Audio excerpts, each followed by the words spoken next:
What's up everyone? In this video, we are going to be discussing my top 10 cards that are coming out in the new Twilight Masquerade set. So, this list of top 10 cards is going to be related to the playability aspect of the cards. But before we get started, I need to mention that I am doing a giveaway for a booster box of Twilight Masquerade. That was in my last video, so this video right here, it says enter my booster box giveaway. This is going to be the giveaway for 5K subscribers. We recently passed the 4.5K mark, so I announced the giveaway, and it's happening right now. So if you've not entered and you're not subscribed to the channel, I need you to subscribe to the channel first, go to that giveaway video, like the video, and comment what your favorite card is from the Twilight Masquerade set, and you'll be entered to win a booster box from that set. Alright, very simple, that's all it is. Last giveaway for 4K subscribers was for a 151 UPC, now it's for a booster box of Twilight Masquerade.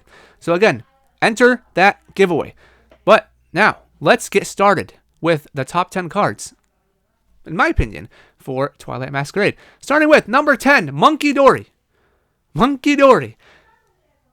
I don't know if this card should be higher on this list or right here. All I know is that I'm starting with Monkey Dory. I don't know why people don't have this in their top 10 lists.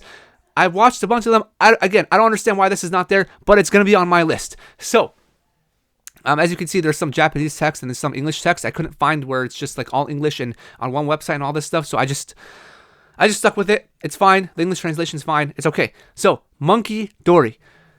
What does it do? If this Pokemon has any darkness energy attached, you may use this ability. Once during your turn, move up to 3 damage counters from one of your Pokemon to one of your opponent's Pokemon. Okay, so this card is paired with Blissey EX. And Blissey lets you, during your turn, you may move a basic energy card from one of your Pokemon to another of your Pokemon. So how does this work? Okay, let's see if you have a Blissey EX, and a Monkey Dory. You attach a darkness energy to Blissey EX. Okay. So now Monkey Dory says if this Pokemon, or you attach the darkness energy to Monkey Dory, I apologize, attach the darkness energy to Monkey Dory. If this Pokemon has any darkness energy attached, you may use this ability. And then you can move the 3 damage counters, okay? Then let's say you have another Monkey Dory. Okay, time to use Happy Switch. Move that darkness energy to the next Monkey Dory. Alright, so you already moved 3 damage counters to your opponent's Pokemon. That's 30 damage. So you move the darkness energy to the next Monkey Dory. Okay.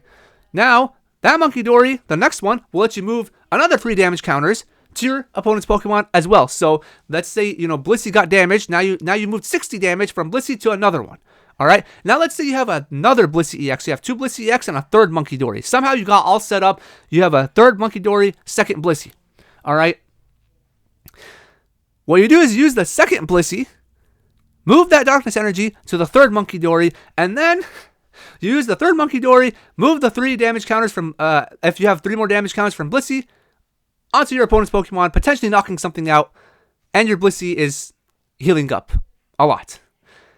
That's a lot. That's a lot happening. Okay, if you're able to set up that way. Regardless, this is a really good card. Can potentially be used in other decks, but it's, with Blissey, it's like it's perfect partner, pretty much.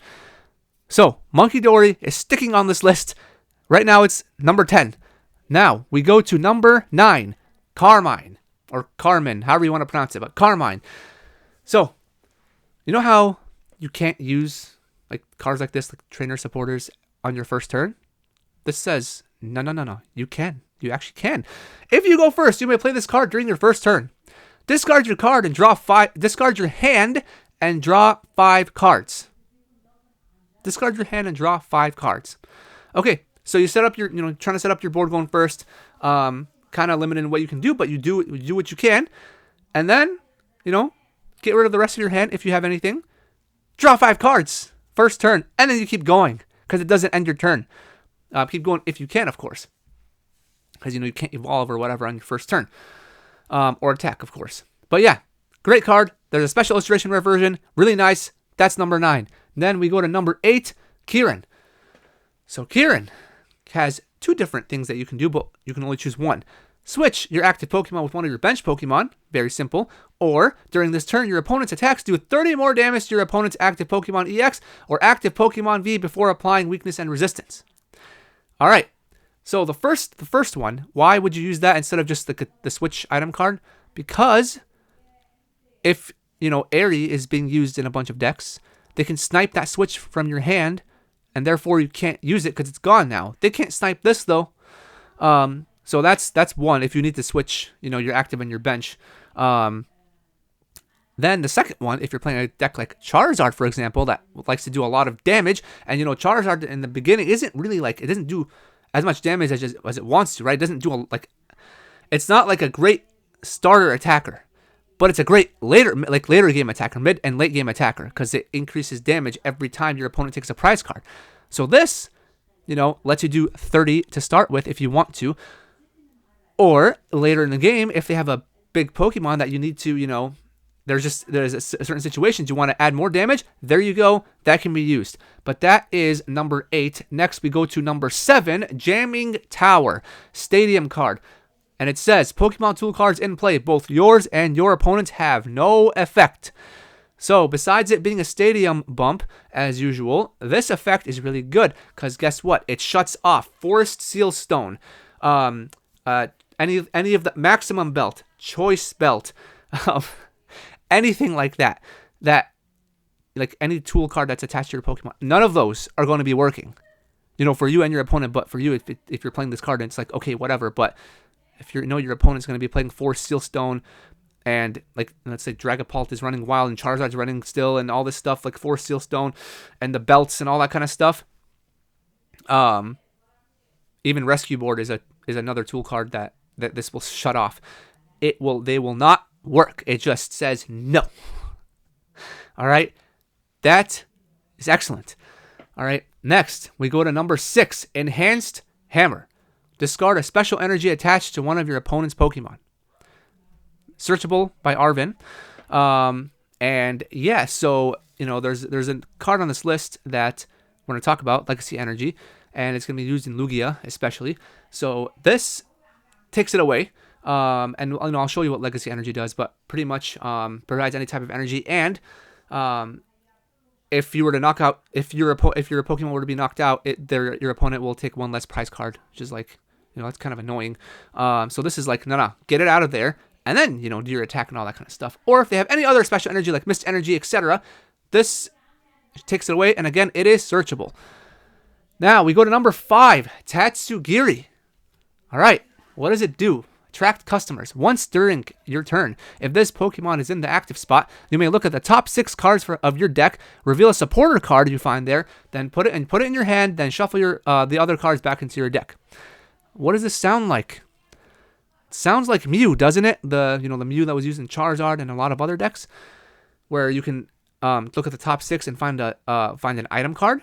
This lets you find a supporter card, and yeah, so pretty much the same thing, but for a supporter card. So if you're playing, I play Charizard, and I'm trying to, start building Dragapult. I mean, the cards overlap a lot anyways, and I'm going second, and I know I want to use Arvin, and I have this card, and I look, and I find Arvin. I can already use Arvin right away on my, it's turn 2, so it's my first turn, but turn 2, I can use Arvin right away. That can search Arvin, or search Arvin. It can help you find it. If it's on your first turn, it lets you get set up for the next turn. Yeah, very good card, very, very good card, and 70 HP. So it protects, it doesn't get knocked out by Dragapult right away, which we will talk about, of course, with the Phantom Dive attack that puts 6 damage counters. But yeah, so that's Tatsugiri. Also has a cool illustration art. But then we go to number 4, Legacy Energy. This is the card I was talking about. As long as this card is attached to a Pokemon, it provides every type of energy, but provides only 1 energy at a time. And it's an ace spec. Once per game, if the Pokemon this card is attached to is knocked out by damage from an attack from your opponent's Pokemon, your opponent takes 1 fewer prize card. So in the prize card race, this can get annoying. And Lugia loves this card, but in the prize card race, it will get annoying. So that's why Enhanced Hammer can come into play, etc. But this is a good ace-spec card. Next, we go to number 3, Scoop Up Cyclone. Put one of your Pokemon and all attached cards into your hand. So this is also an ace-spec. Why is this card good? Well, let's talk about Dragapult, for example. You have a damaged Dragapult. Let's say it has, 200 damage or something like that. And it's just sitting there trying to survive. And then let's say you have another Jacloak behind it, you're set up well enough. You have this card. Okay, what you do is you play it, take your Dragapult and everything attached to it, and then promote your other Jacloak, which use the ability of Dracloak before you ever evolve into Dragapult. Just FYI. But let's say you promote your Dracloak and you already use the ability. You know what you can do? If it needs an energy, you attach the energy that you have in your hand now, and then you just put the Dragapult EX that you were using back onto that new Dracloak, and now you have a refreshed Dragapult, and it's like your opponent's attack meant nothing, and they just use the turn for like nothing pretty much. Like it didn't affect you. It's a really good card. You can always you can also use it in Charizard if you want to, but that's a really good card. It'll be interesting to see what the ace spec of choice will end up being, if it's this or there's another one I'm going to talk about. But yeah, really good card. But yeah, that's number 3. Number 2, we go to Dragapult EX, but not just Dragapult EX. Dracloak is going to be with it. Dragapult, the big boy, 320 HP. The main attack is Phantom Dive, 200 damage, you need a fire and a psychic energy. Put 6 damage counters on your opponent's benched Pokemon in any way you like. So you do 200 to the active and then 6 damage counters in any way you like to the bench. That's crazy. The thing with Dragapult, it takes a little time to set up, but once it's set up and you can start doing this, it's sick. So yeah, that's Dragapult EX, and then of course, the stage 1 Dracloak Reconnaissance Raid. Once during your turn, you may look at the top 2 cards of your deck and put one of them into your hand. Put the other cards on the bottom of your deck, so you can just keep drawing cards pretty much if you have multiple of these. Great cards. But yeah, that's number 2, and everyone's talking about this deck, of course. Now, number 1 is Unfair Stamp, a spec card. You can play this card only if one of your Pokemon was knocked out during an opponent's last turn. Each player shuffles their hand into their deck, then you draw 5 cards, and your opponent draws only 2 cards. So, let's say, I'm playing Charizard, for example, and instead of playing Maximum Belt, because I'd probably be playing Maximum Belt, let's say you're playing Unfair Stamp, or even Dragapult or whatever. Your opponent is probably going to be, all attacking first, or trying to take a prize first. Okay, they take a prize. Okay, now you have Unfair Stamp. Let's say you have it to begin with. So your next turn, drop it down. Guess what? You draw 5, they draw 2. After you do some stuff, you draw 5, they draw 2. And now it's in the beginning of the game. They only have 2 cards to use. You have 5 more after you did whatever else during your turn, and you have a huge advantage. That's why they call it Unfair Stamp. You know what I mean? That's a really, really, really good card. Get this card once it comes out, and the price will drop once all the cards release. The prices will drop because it's going to be supply and demand. There's going to be more supply. Now it's like little supply because it's pre-release happening. So yeah, the set hasn't officially been released, but this, in my opinion, is the number 1 card in the set. Unfair Stamp, really, really, really good card. But yeah, now for some honorable mentions. We'll go with Blood Moon Ursaluna EX. What does it do? So it's a 260 HP basic Pokemon. Veteran's Technique. This Pokemon's Blood Moon attack costs 1 energy less for each prize card your opponent has taken. What does that sound like? Radiant Charizard. But this is not a Radiant card. It's just a regular card. So you can also use Radiant Charizard in your deck if you're playing what's it called? Lost Box? I don't know why I just lost it. Well, I get it. Lost Box, for example. So they'll use Radiant Charizard and this. But yeah, Blood Moon, 240 damage, and then during your next turn, this Pokemon can't attack. But yeah, later in the game, you can just pretty much do it for free or for 1 energy.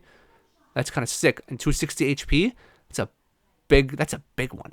This Five Nights at Freddy looking Pokemon. This Freddy Fazbear right there? Is that it? Is that him? It's literally, I can see Blood Moon Ursaluna in Five Nights at Freddy's. Like, come on, it fits. It completely fits. But yeah, that's honorable mention number 1. Honorable mention number 2 is the Greninja EX special illustration rare, of course, just because of the art. Look at it. It is majestic. And of course, there's a special illustration rare coming out as a promo card in one of those collection boxes I've mentioned in a video and a community post. But that's another honorable mention. And then, there's a deck for it, of course, you can build. But then, of course, if you're trying to just collect, honorable mention number 3, just for collectability purposes, Eevee. Look at the Eevee. Isn't it so cute? Look how many Eevees there are in the card. Look at it. Look at the art. Come on. That's another honorable mention. But yeah, Let me know what you think of this top 10. Do you think that other cards should have been in this top 10, and some of the cards should not have been in this? What's your opinion? Yeah, what's your top card from the set? But yeah, so again, enter my giveaway right here, booster box giveaway for Twilight Masquerade. Once we hit 5K, the giveaway will officially end, and then we'll see who won.